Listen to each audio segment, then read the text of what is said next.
இந்த வீடாடா? ஆமாப்பா, இந்த வீடுதான்ப்பா. சரி சரி. எப்படி இருக்கீங்க? நல்லா இருக்கீங்களா? நல்லா இருக்கும். நீங்க எப்படி இருக்கீங்க? நல்லா இருக்கும். என்ன விசேஷம்? நான் பையனுக்கு அடுத்த மாசம் கல்யாணம் வச்சிருக்கேன். அதான் உங்க எல்லாம் பார்த்து பத்திரிக்கை வச்சு போலாம். அப்படிங்களா? 11 வீட்டு ஆட்டக்காரர்கள் துணை. பத்திரிகைலாம் பயங்கரமா இருக்கு. ஃபீல்டிங்கும் பேட்டிங்கும் உழைத்தாயின் கிரிக்கெட் வாழ்க்கை வெற்றியும் கோப்பையும் அது. ஒரே கிரிக்கெட் பேரா இருக்கீங்க.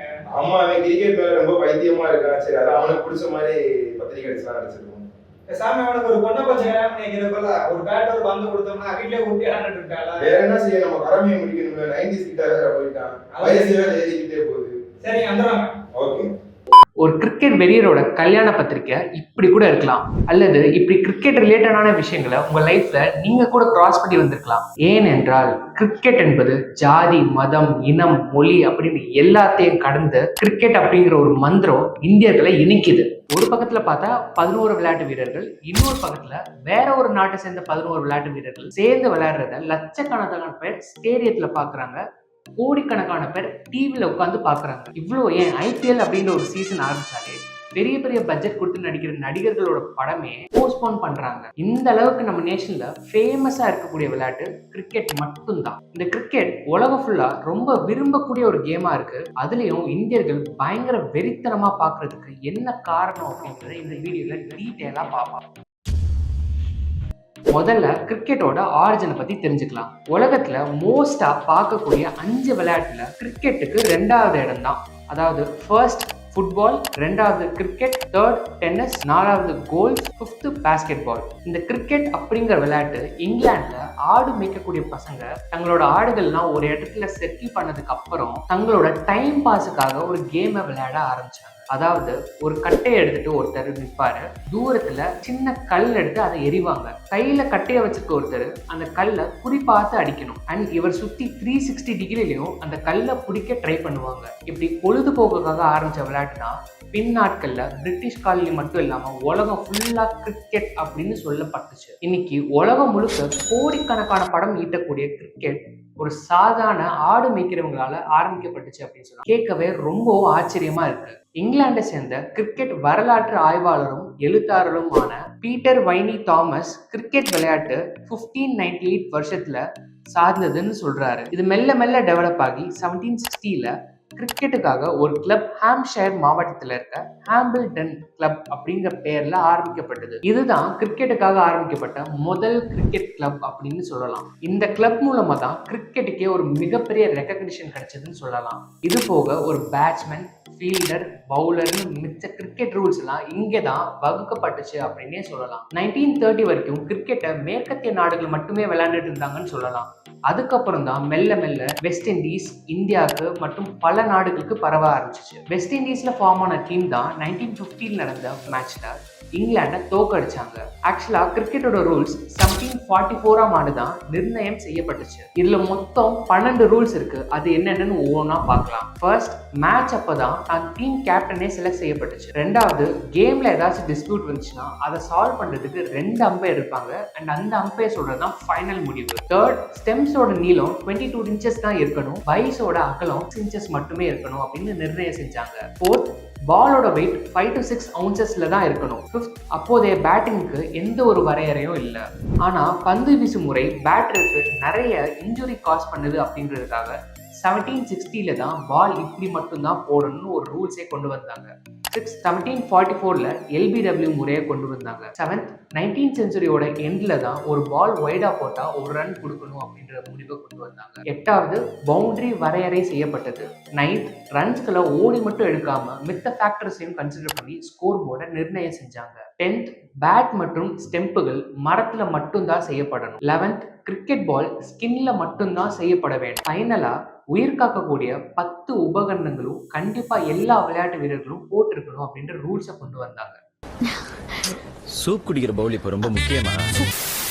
இப்படி இவ்வளவு மாற்றத்துக்கு அப்புறம் தான் இந்த விளையாட்டு மேலும் மேலும் சுவாரஸ்யமா ஆக்கப்பட்டுச்சு. சரி, கிரிக்கெட் எப்படி இந்தியாவுக்குள்ள வந்துச்சுன்னு பார்ப்போம். 1792ல கொல்கட்டால முதல்ல கிரிக்கெட்டுக்காக கிளப் உருவாக்கப்பட்டுச்சு. நம்ம இந்தியால முதல்ல சர்வதேச கிரிக்கெட் விளையாட்டு பெருமை ரஞ்சித் சிங் ஜி அவர்களே போய் சேரும். ரைட் ஹேண்ட் பேட்ஸ்மேனா இருக்கக்கூடியவர் அப்போதைய முதன்மை கிரிக்கெட் விளையாட்டு வீரரா இருந்திருக்காரு. இவரோட மறைவுக்கு பிறகு BCCI சாம்பியன்ஷிப் ஆஃப் இந்தியா அப்படிங்கிற ஒரு கேமை கண்டக்ட் பண்ணாங்க. இதுல 38 ஸ்டேட்ஸ் மற்றும் யூனியன் டெரிட்டரிஸ் வச்சு முதல்ல ஒரு டீம் கேம் விளையாண்டாங்க. 1935ல ரஞ்சித் சிங்கை பெருமைப்படுத்துற மாதிரி ரஞ்சி ட்ராஃபி அப்படிங்கிறத இன்ட்ரடியூஸ் பண்ணி இன்னைக்கு வரைக்கும் அதை தொடர்ந்துகிட்டு இருக்காங்க. ரஞ்சி ட்ராஃபில நல்லா பெர்ஃபார்ம் பண்ற ஒருத்தர் தான் இந்திய டீம்ல சேர முடியும் அப்படிங்கிறது எல்லா கிரிக்கெட் வீரர்களுக்கும் தெரியும். இந்தியாவுக்கு எப்படி கிரிக்கெட் வந்துச்சுன்றத பார்த்தோம். இப்போ இந்தியன்ஸ் எப்படி இவ்வளோ ஆப்சஸ்டா இருக்காங்க அப்படிங்கிறத பார்ப்போம். நம்ம தேசத்தின் ஸ்போர்ட்டான ஹாக்கி 1925ஆம் ஆண்டு இந்தியன் ஹாக்கி ஃபெடரேஷன் அப்படிங்கிற ஒரு ஆர்கனைசேஷன் மூலமா அங்கீகாரம் செய்யப்பட்டுச்சு.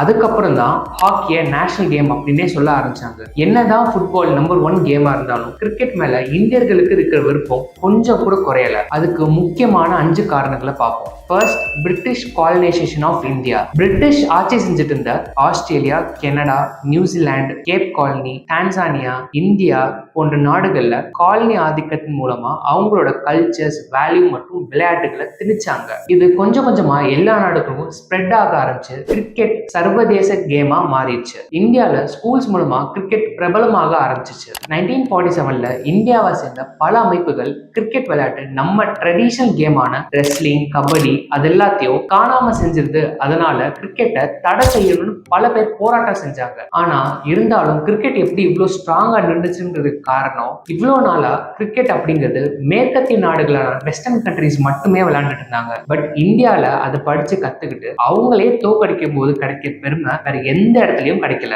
இதனாலேயே இந்தியர்களுக்கு மிகப்பெரிய பெருமையும் உலகம் முழுவதும் அண்ணாந்து பார்க்கக்கூடிய நிலைமையும் உருவாக்கிச்சு. இதனாலேயே இந்தியர்களுக்கு கிரிக்கெட் மேல இருக்கிற வெறி இன்னும் அதிகமாயிட்டே இருந்துச்சு. Second, timing. குறைஞ்சதுல 90 மினிட்ஸ்ல இருந்து 6 hours விளையாடக்கூடிய விளையாட்டான ஃபுட்பால், டென்னிஸ், பாஸ்கெட் பால் போன்ற கேம் எல்லாம் கிரிக்கெட்டோட போட்டி போட முடியல. ஏன்னா கிரிக்கெட் அப்படிங்கிறது 3 ஃபார்மேட்ல இருக்கு. First test, second ODI, third T20. அந்த 3க்கும் மேட்ச் டியூரேஷனை பார்ப்போம். ஃபர்ஸ்ட் டெஸ்ட் மேட்ச் அப்படிங்கிறது 5 நாள் வரைக்கும் நடக்கும். ODI அப்படிங்கிறது ஒரு நாள் ஃபுல்லா நடக்கும்.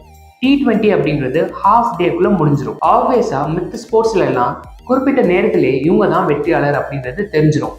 இதனாலேயே மக்களுக்கு ஆர்வம் அதிகமா இல்லை. அப்படியே ஆர்வம் இருந்தாலும் குறிப்பிட்ட குறைஞ்ச நேரத்திலேயே முடிஞ்சிடும். ஆனா கிரிக்கெட்ல மட்டும்தான் கடைசி பந்து வரைக்கும் நேரம் கழிச்சிட்டு உட்காரக்கூடிய ஒரு சூழ்நிலை இருந்துச்சு. இதனாலேயே இந்தியர்கள் பலரும் கிரிக்கெட்டுக்கு ரொம்ப அடிக்ட் ஆக ஆரம்பிச்சாங்க. இது போக ஒவ்வொரு 6 பால் முடிஞ்சதுக்கு அப்புறம் ஒரு சின்ன பிரேக் கிடைச்சது. இந்த டயத்துல தான் இந்தியன் ஃபேன்ஸ் தங்களுக்குள்ளேயே டிஸ்கஸ் பண்ணிக்க ஆரம்பிச்சாங்க. அதாவது தான் சப்போர்ட் பண்ற டீம் ஜெயிச்சிரும் அப்படின்னு பேசிக்க ஆரம்பிச்சாங்க. இப்படி பேசுறது இன்னும் சுவாரஸ்யத்தை கூட்டிருச்சு. என்னடா 2 பாலுக்கு 12 கொண்டு வந்துட்டாங்க. அதான் எனக்கும் தெரியல.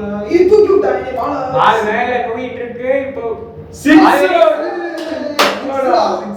பால் வேற வெளியே போயிடுச்சு. அதை கொண்டு வர்றதுக்குள்ள ஒரு பிரேக்கை போட்டு என்னடா ஆடு வேற போட்டாங்க. அந்த நேரத்துல போடுறாங்க. ஒரு பாலுக்கு 6 வேற நீ எங்கிட்ட அடிக்க போறாங்க தெரியல. மாட்டீர்கள் விமல், சொல்லுங்கள் நாக்கில் கேசரி.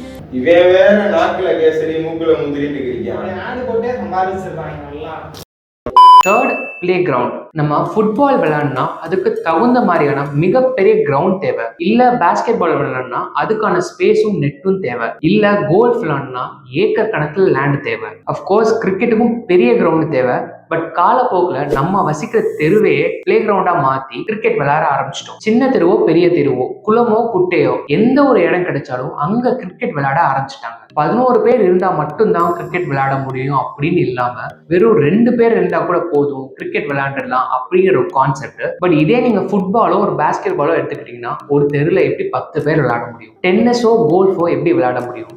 யோசிச்சாலே ரொம்ப ஃபன்னியா இருக்கு. ஸோ சர்வசாதாரணமா கிரிக்கெட் விளையாடக்கூடியது ரொம்ப கம்ஃபர்ட்டை கொடுத்துச்சு. Fourth, affordability. நம்ம முதல்ல பார்த்த மாதிரி ஃபுட்பால் விளையாடணும்னா முதல்ல ஃபுட்பால் வாங்கணும், அப்புறம் எல்லாருக்கும் ஷூ வாங்கணும், அப்புறம் கிரவுண்ட் செலக்ட் பண்ணணும், அதுக்கப்புறம் தான் கேமே ஸ்டார்ட் பண்ண முடியும். இதே மாதிரி தான் எல்லா கேம்ஸ் ஆன கோல்ஃப், டென்னிஸ், பாஸ்கெட் பால் எல்லாத்துக்கும் இது பொருந்தும். அஃப்கோர்ஸ் இது கிரிக்கெட்டுக்கும் பொருந்தும். ஆனா ஒரு பிளாஸ்டிக் பாலும் ஒரு பிளாஸ்டிக் பேட்டும் வச்சு அந்த கிரிக்கெட்டை ஸ்டார்ட் பண்ணிடலாம். ஸ்டெம்புக்காக ஒரு 3 குச்சியை ஊண்டிடலாம். ஸோ எந்த ஒரு விளையாட்டு நினைச்ச இடத்துல நினைச்ச நேரத்துல விளையாட முடியுமோ அந்த ஒரு விளையாட்டு தான் மக்கள் மனசுல ஸ்ட்ராங்கா நிற்கும். நல்ல திறமை இருக்கக்கூடிய பேட்டர்ஸ், ஃபீல்டர்ஸ், பவுலர்ஸ், ஆல்ரவுண்டர்ஸ் தங்களை இன்டர்நேஷனல் மேட்ச் பிளேயர்ஸோட கம்பேர் பண்ணிக்கிறது இன்னும் ஒரு சுகத்தை கொடுக்கும். ஃபிஃப்த் ரொம்ப முக்கியமானது 1983 மற்றும் 2011 ஜெயிச்ச வேர்ல்ட் கப். கிரிக்கெட்ல சுத்தமா ஆர்வம் இல்லாதவங்களும் கிரிக்கெட் அப்படிங்கிற பேரை சொன்னாலே எனக்கு பிடிக்காதுன்னு சொல்றவங்க சுனில் கவாஸ்கர், MS தோனி, கோலி, சச்சின் அப்படின்னு பேர் சொன்னா இவங்க எல்லாரும் கிரிக்கெட்டர்ஸ் அப்படின்னு கரெக்டா சொல்லிடுவாங்க. அந்த அளவுக்கு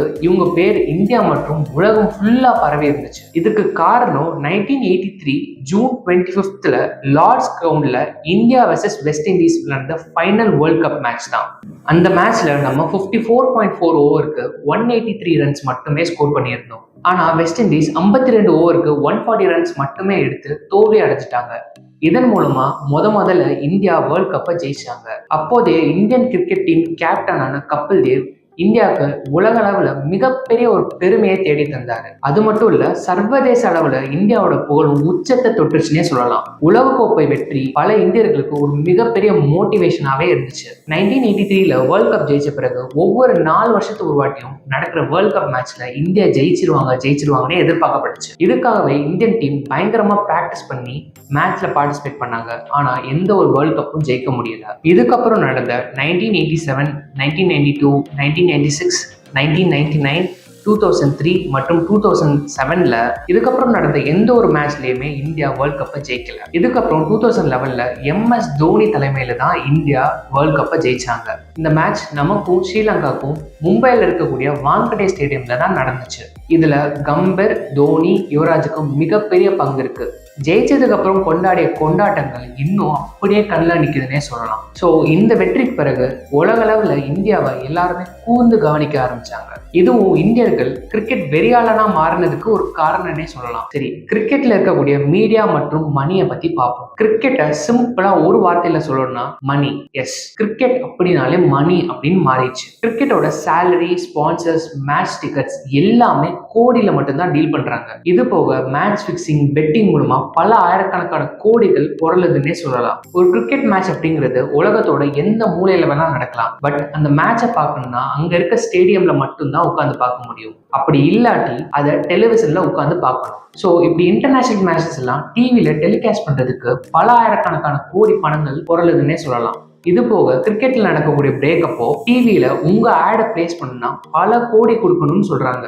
இது போக மிச்ச மேட்ச் கம்பேர் பண்ணும்போது கிரிக்கெட் அப்போ நிறைய பிரேக்ஸ் கிடைக்கிறதுனால கமர்ஷியலா இது ரொம்ப யூஸ்ஃபுல்லாகவும் இருக்கு. ஒரு T20 மேட்ச்லயே 39 ஆட் பிரேக் கிடைக்குது. அப்படி பார்த்தா international test match, ODI match எல்லாம் யோசிச்சு பாருங்க. ஆனா இந்த ஃபுட்பாலோ ஹாக்கியோ மேட்ச் நடக்கும் போது எந்த ஒரு பிரேக்கும் பாசிபிள் இல்லை. மிஞ்சி போனா 2 to 3 பிரேக்ஸ் மட்டும்தான் கிடைக்கும். ஸோ ஆப்வியஸா கிரிக்கெட்டை நடத்துறவங்களுக்கும் சரி, கிரிக்கெட்டை டெலிகாஸ்ட் பண்றவங்களுக்கும் சரி, 2 பேருக்குமே பெனிஃபிட் ஆகுது. இது போக கிரிக்கெட் விளையாடுறவங்களுக்கும் பெனிஃபிட் ஆகுது, பார்க்குற மக்களுக்கும் பெனிஃபிட் ஆகுது. சரி, கிரிக்கெட் ஏன் இந்தியர்களுக்கு இவ்வளோ அடிக்ட் ஆச்சு அப்படின்றத பார்த்தோம். ஒரு விளையாட்டு எப்போ தேசத்தோட அடையாளமா மாறிச்சோ அப்போவே அந்த தேசத்துல இருக்க எல்லாருக்கும் அது நாடி நரம்பு வரைக்கும் ஊறி போச்சுன்னு அர்த்தம். உலகத்துல எந்த தேசத்துல கிரிக்கெட் நடந்தாலும் சரி, அந்த தேசத்துக்கு லட்சக்கணக்கான ரூபாய் செலவு செஞ்சு போற கடைசி இந்தியன் ஃபேன் இருக்கிற வரைக்கும் இந்தியாவில் கிரிக்கெட் இருந்துகிட்டே தான் இருக்கும். ஜாதி மதம்னு அடிச்சுக்கிற இந்திய மக்கள் கிரிக்கெட் அப்படிங்கிற ஒரு டாபிக் வந்தா மட்டும் எல்லாரும் ஒன்று சேர்ந்துடுறாங்க. வீட்டுல போன்ல முடங்கி கிடக்கிற இந்த ஜென்ரேஷன் எல்லாருமே கிரிக்கெட் விளையாடணும், அதுவும் கிரவுண்ட்ல விளையாடணும். கிரிக்கெட் மட்டும் இல்லாம எந்த கேம் வேணாலும் விளையாடலாம். ஏன்னா வலிமையான இளைஞர்கள், வளமான பாரதம். ஜெயந்த்.